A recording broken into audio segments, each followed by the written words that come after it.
ಸ್ನೇಹಿತರೆ, ITBPಯಲ್ಲಿ sub inspector head constable group B ಮತ್ತು ಗ್ರೂಪ್ ಸಿ ವೃಂದದ ಹುದ್ದೆಗಳನ್ನು ಕರೆದಿರ್ತಾರೆ. ಇದಕ್ಕೆ ನೀವು ಆನ್ಲೈನ್ ಮುಖಾಂತರ ಇದಕ್ಕೆ ಅಪ್ಲಿಕೇಶನ್ ಹಾಕಬೇಕಾಗೈತಿ. ಇದಕ್ಕೆ ಅಪ್ಲಿಕೇಶನ್ ಹಾಕಕ್ಕೆ ಯಾವ ವಿದ್ಯಾರ್ಥಿಯದವ್ರದ್ದು ಅಪ್ಲಿಕೇಶನ್ ಹಾಕ್ಬೋದು ಎಂಬುದನ್ನು ಈ ವಿಡಿಯೋದಲ್ಲಿ ತಿಳಿಸ್ಕೊಡ್ತಾನೆ ಬನ್ನಿ.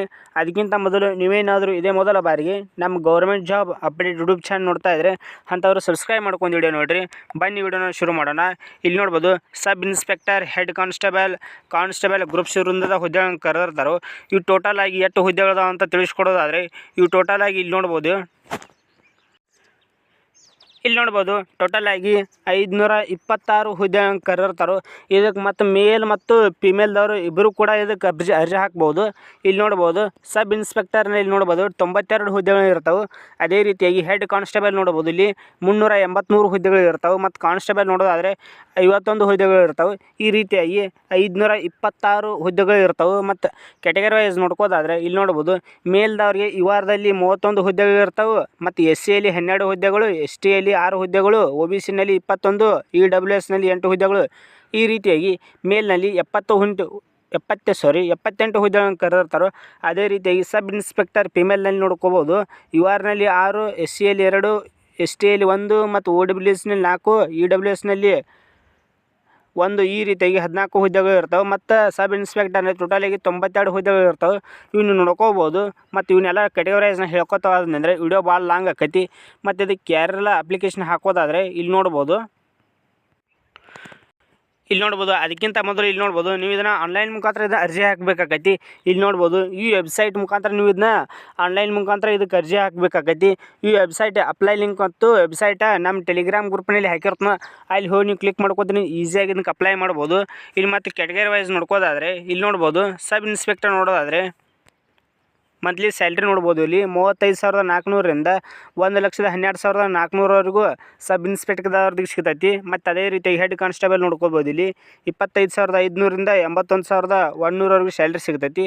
ಅದೇ ರೀತಿಯಾಗಿ ಕಾನ್ಸ್ಟೇಬಲ್ ನೋಡ್ಕೋಬೋದು. ಇಲ್ಲಿ 21,700ರಿಂದ 69,100ವರೆಗೂ ನಿಮಗೆ ಮಂತ್ಲಿ ಸ್ಯಾಲ್ರಿ ಸಿಗ್ತೈತಿ. ಮತ್ತು ಏಜ್ ನೋಡ್ಕೋಬೋದು. ಇಲ್ಲಿ ಸಬ್ ಇನ್ಸ್ಪೆಕ್ಟರ್ದವ್ರು ನೋಡ್ಕೋಬೋದು ರೀ ಕನಿಷ್ಠ 20 ಮತ್ತು ಗರಿಷ್ಠ 25 ವರ್ಷ ವಯಸ್ಸು ಇರ್ತೈತೆ ಅವ್ರಿಗೆ. ಮತ್ತು ಹೆಡ್ ಕಾನ್ಸ್ಟೇಬಲ್ ನೋಡ್ಕೋಬೋದು. ಇಲ್ಲಿ 18 ಕನಿಷ್ಠ ಮತ್ತು ಗರಿಷ್ಠ 25 ವರ್ಷ ಇರ್ತೈತಿ. ಅದೇ ರೀತಿಯಾಗಿ ಕಾನ್ಸ್ಟೇಬಲ್ ನೋಡ್ಕೋಬೋದು. ಇಲ್ಲಿ ಕನಿಷ್ಠ 18 ವರ್ಷ ಮತ್ತು ಗರಿಷ್ಠ 23 ವರ್ಷ ಇಷ್ಟಿದ್ದವರೆಲ್ಲ ಇದಕ್ಕೆ ಅಪ್ಲಿಕೇಶನ್ ಹಾಕ್ಬೋದು. ಮತ್ತು ಏಜ್ ರಿಲ್ಯಾಕ್ಷನ್ ಕೂಡ ಇರ್ತೈತಿ. ಏಜ್ ರಿಲ್ಯಾಕ್ಷನ್ ಮುಂದೆ ತಿಳಿಸ್ಕೊಡ್ತಾನೆ. ಇಲ್ಲಿ ನೋಡ್ಕೋಬೋದು ಇದಕ್ಕೆ ಯಾವ ರೀತಿಯಾಗಿ ಕ್ವಾಲಿಫಿಕೇಷನ್ ಅದಾವ ಅಂತ ನೋಡ್ಕೋಬೋದು. ಇಲ್ಲಿ ಸಬ್ ಇನ್ಸ್ಪೆಕ್ಟರ್ ಈ ಹುದ್ದೆಗೆ ಅರ್ಜಿ ಹಾಕೋರು ಬ್ಯಾಚುಲರ್ ಡಿಗ್ರಿ ಆಗಿರಬೇಕು ಸೈನ್ಸ್ನಲ್ಲಿ. ಅದರಲ್ಲಿ ನೋಡ್ಬೋದು ಫಿಸಿಕ್ಸ್, ಕೆಮಿಸ್ಟ್ರಿ, ಮ್ಯಾಥಮೆಟಿಕ್ಸ್ ಈ ರೀತಿಯಾಗಿ ನೀವು ಸಬ್ಜೆಕ್ಟ್ಗಳನ್ನ ತೊಗೊಂಡಿರ್ಬೇಕಾಗೈತಿ. ಮತ್ತು ಕಂಪ್ಯೂಟರ್ ನಾಲೆಜ್ ಕೂಡ ನಿಮಗೆ ಇರಬೇಕು. ಅಂಥವ್ರು ಇದಕ್ಕೆ ಅಪ್ಲಿಕೇಶನ್ ಹಾಕ್ಬೋದು. ಅದೇ ರೀತಿಯಾಗಿ ಇಲ್ಲಿ ನೋಡ್ಬೋದು ಇಲ್ಲಿ ಹೆಡ್ ಕಾನ್ಸ್ಟೇಬಲ್ ನೋಡ್ಕೋಬೋದು. ಇಲ್ಲಿ ಸೆಕೆಂಡ್ PUC ಪಾಸ್ ಆದವರು ಇದಕ್ಕೆ ಅಪ್ಲಿಕೇಶನ್ ಹಾಕ್ಬೋದು. ಮತ್ತು ಸೆಕೆಂಡ್ PUC ಸೈನ್ಸ್ನಲ್ಲಿ ನೋಡ್ಬೋದು. ಇಲ್ಲಿ ಫಿಸಿಕ್ಸ್, ಕೆಮಿಸ್ಟ್ರಿ, ಮ್ಯಾಥಮೆಟಿಕ್ಸ್ ಈ ರೀತಿಯಾಗಿ ಸಬ್ಜೆಕ್ಟ್ಗಳನ್ನ ತೊಗೊಂಡಿರ್ಬೇಕಾಗೈತಿ. ಮತ್ತು ಅದರಲ್ಲಿ 45% ಆಗಿರ್ಬೇಕು ನಿಮ್ಮದು. ಅಂಥವ್ರೆಲ್ಲ ಇದಕ್ಕೆ ಅಪ್ಲಿಕೇಶನ್ ಹಾಕ್ಬೋದು. ಮತ್ತು ಇದಕ್ಕೆ 10th ಹಾಕ್ಬೋದು. ಅದರೊಳಗೆ ಇಂಡಸ್ಟ್ರಿಯಲ್ ಟ್ರೈನಿಂಗ್ ಸರ್ಟಿಫಿಕೇಟ್ ಇದ್ದವ್ರು ಇದಕ್ಕೆ ಅಪ್ಲಿಕೇಶನ್ ಹಾಕ್ಬೋದು. ಅಂಥವ್ರೆಲ್ಲ ಇದಕ್ಕೆ ಅಪ್ಲಿಕೇಶನ್ ಹಾಕೋರು ಯಾರು ಕೂಡ ಮಿಸ್ ಮಾಡಬೇಡ್ರಿ. ಇಲ್ಲಿ ನೋಡೋದ್ರೆ ಕಾನ್ಸ್ಟೇಬಲ್ ನೋಡ್ಬೋದು. ಇಲ್ಲಿ ನೀವು ಜಸ್ಟ್ 10th ಪಾಸ್ ಆದವರು ಇದಕ್ಕೆ ಅಪ್ಲಿಕೇಶನ್ ಹಾಕ್ಬೋದು. ಮತ್ತು ಅದರ ಜೊತೆಗೆ ಡಿಪ್ಲೊಮಾ ಮತ್ತು ಅಥವಾ certificate course from industrial training institute or any other recognised institution ನಿಮ್ಮಂತಲ್ಲಿ ಸರ್ಟಿಫಿಕೇಟ್ ಇರಬೇಕಾಗೈತಿ. ಇಲ್ಲಿ ನೋಡ್ಬೋದು ಸರ್ಟಿಫಿಕೇಟ್ ಕೋರ್ಸ್ ಇದ್ದವರೆಲ್ಲ ಇದಕ್ಕೆ ಅಪ್ಲಿಕೇಶನ್ ಹಾಕ್ಬೋದು ಇಂಡಸ್ಟ್ರಿಯಲ್ ಟ್ರೈನಿಂಗ್ದು. ಮತ್ತು ಏಜ್ ರಿಲ್ಯಾಕ್ಷನ್ ನೋಡ್ಕೋಬೋದು. ಇಲ್ಲಿ ಯಾವ ರೀತಿಯಾಗಿ ಏಜ್ ರಿಲ್ಯಾಕ್ಷನ್ ಇದೆ ಅಂತ ಇಲ್ಲಿ ನೋಡ್ಬೋದು. ಸಬ್ ಇನ್ಸ್ಪೆಕ್ಟರ್ ನೋಡ್ಕೋಬೋದು. ಇಲ್ಲಿ ನೋಡ್ಕೋಬೋದು ಏಜ್ ರಿಲ್ಯಾಕ್ಷನ್ ನೋಡ್ಕೋಬೋದು. ಇಲ್ಲಿ SC STದವ್ರಿಗೆ 5 ವರ್ಷ ಇರ್ತೈತಿ. ಮತ್ತು OBCದವ್ರಿಗೆ 3 ವರ್ಷ ವಯಸ್ಸಿನಲ್ಲಿ ಸಡಿಲಿಕೆ ಇರ್ತೈತಿ. ಮತ್ತು ಎಕ್ಸ್ ಸರ್ವಿಸ್ ಮೆನ್ಗೆ ನೋಡ್ಕೋಬೋದು. ಇಲ್ಲಿ UR ಜನರಲ್ದವ್ರಿಗೆ 3 ವರ್ಷ ಇರ್ತೈತಿ. ಅದೇ ರೀತಿಯಾಗಿ OBCದವ್ರಿಗೆ 6 ವರ್ಷ ಮತ್ತು SC STದವ್ರಿಗೆ 8 ವರ್ಷ ಈ ರೀತಿಯಾಗಿ ನಿಮ್ಗೆ ವಯಸ್ಸಿನಲ್ಲಿ ಸಡಿಲಿಕೆ ಇರ್ತೈತಿ.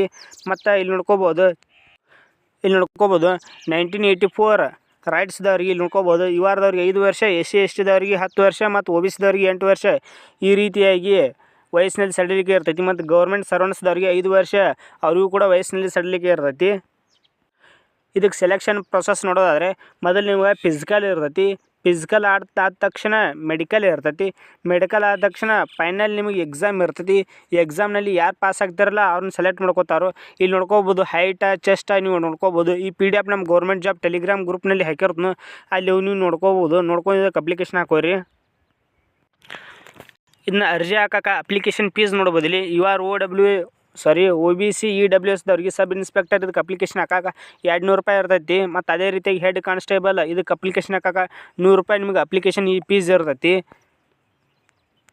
ಇಲ್ಲಿ ನೋಡ್ಬೋದು ಅಪ್ಲಿಕೇಶನ್ ಎಂದು ಡೇಟ್ ಸ್ಟಾರ್ಟ್ ಆಗೈತಪ್ಪ ಅಂತಂದ್ರೆ 15 ನವಂಬರ್ ಅಂದ್ರೆ ಇವತ್ತು ಅಪ್ಲಿಕೇಶನ್ ಡೇಟ್ ಸ್ಟಾರ್ಟ್ ಆಗೈತಿ. ಮತ್ತು ಕೊನೆಯ ದಿನಾಂಕ ನೋಡ್ಬೋದು ಇಲ್ಲಿ 14 ಡಿಸೆಂಬರ್ 2024 ಇದು ಕೊನೆಯ ದಿನಾಂಕ ಆಗಿರ್ತೈತಿ.